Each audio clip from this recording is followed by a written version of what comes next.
Rajaraja Cholan TV நேயர்களுக்கு முத்தமிழ் வணக்கங்கள். இன்று நாம் காண இருப்பது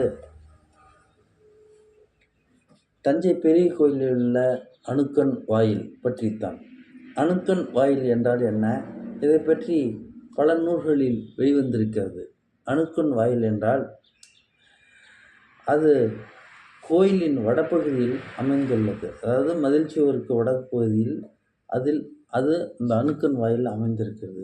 காலையில் மன்னர் சரியாக ராஜராஜ சோழன் அவர்கள் 4:30 மணிக்கெல்லாம் எழுந்தரித்து குளிர்ந்த நீரில் நீராடி அதன் பின்பு தன்னுடைய தாய் தந்தையரை வணங்கிவிட்டு தன் அரண்மனையிலிருந்து அணுக்கன் வாயில் என்ற பிரத்யேகமாக அமைக்கப்பட்ட வாயிலில் அவர் இறைவனை வழிபடுவதற்கு வருவார். அது அவருக்காகவே கோயில் கட்டும்போதே அந்த வாயில், அந்த தோரணம், அந்த கதவு வாயில் அவருக்காகவே கட்டப்பட்டது. காரணம், மன்னர் வருகிறார் என்றால் பொதுமக்கள் கூடுவார்கள், அங்கே சலசலப்பும் தேவையில்லாத பிரச்சனைகளும் ஏற்படும் என்பதற்காக இது தனியாக அமைக்கப்பட்டது. இன்னொரு காரணம், கூட்டத்தோடு கூட்டமாக வந்து யாராவது மன்னருக்கு உயிருக்கு ஆபத்து ஏற்படுத்தி நுழைந்தாலும் எதிரி நாட்டு வீரர்கள் அப்படியும் செய்யலாம்.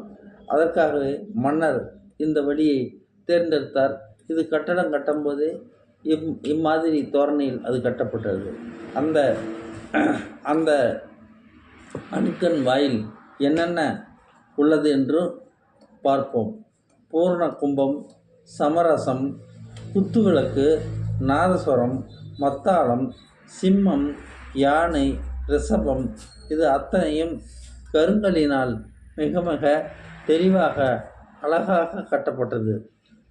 அதாவது இது இப்பொழுது பார்த்தால் கூட மர வேலைப்பாடுகளால் செய்யப்பட்டது மாதிரியே தோன்றும். ஆனால் இது மர வேலைப்பாடுகள் அல்ல, கருங்கல்லினால் உயிரோட்டமாக செதுக்கப்பட்டது. ஆச்சரியத்தை இது ஏற்படுத்துகிறது.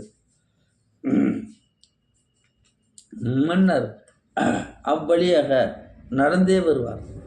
நடந்து வந்து அணுக்கன் வாயிலை சென்றடைந்து அதன் பின் அதன் அருகாமையில் உள்ள கருவறைக்கு செல்வார். ஒரே நேரத்தில் கருவறையில் பூஜை நடக்கும். அதை வடபகுதியில் ஓரமாக நின்று இறைவனை அவர் வழிபடுவார். பொதுமக்களும் அது நேராக இருந்து இறைவனை அவர்கள் வழிபடுவார். மன்னர் வந்து வழிபடுவது பொதுமக்களுக்கு தெரியாது, பொதுமக்கள் வழிபடுவதும் மன்னருக்கு தெரியாது. ஏனென்றால் அது மெய்க்காவலர்களால் பொதுமக்களுக்கு எந்த தொல்லையும் ஏற்படக்கூடாது, மெய்க்காவலர்களால் பேரரசருக்கும் எந்த தொல்லையும் வரக்கூடாது என்பதற்காகவே அந்த கோயில் திட்டமிட்டு வடிவமைக்கப்பட்டது. உலகிலேயே இந்த மாதிரி ஒரு கோயில் வேறெங்கும் இல்லவே இல்லை என்றுதான் வரலாற்று ஆய்வாளர்கள் சொல்லுகிறார்கள். சரி, இந்த மன்னர் என்ன செய்தார், ஏது செய்தார், இவரை பற்றி இவ்வளவு தூரம் பேச வேண்டிய அவசியம் என்ன என்று கூட ஒரு சிலர் என்னிடம் கேட்கிறார்கள். பேசுவதற்கு நிறைய விஷயம் இருக்கிறது. மன்னர் ராஜராஜ சோழனை பற்றி நிறைய விஷயங்கள் நாம் பேசிக்கொண்டே போகலாம்.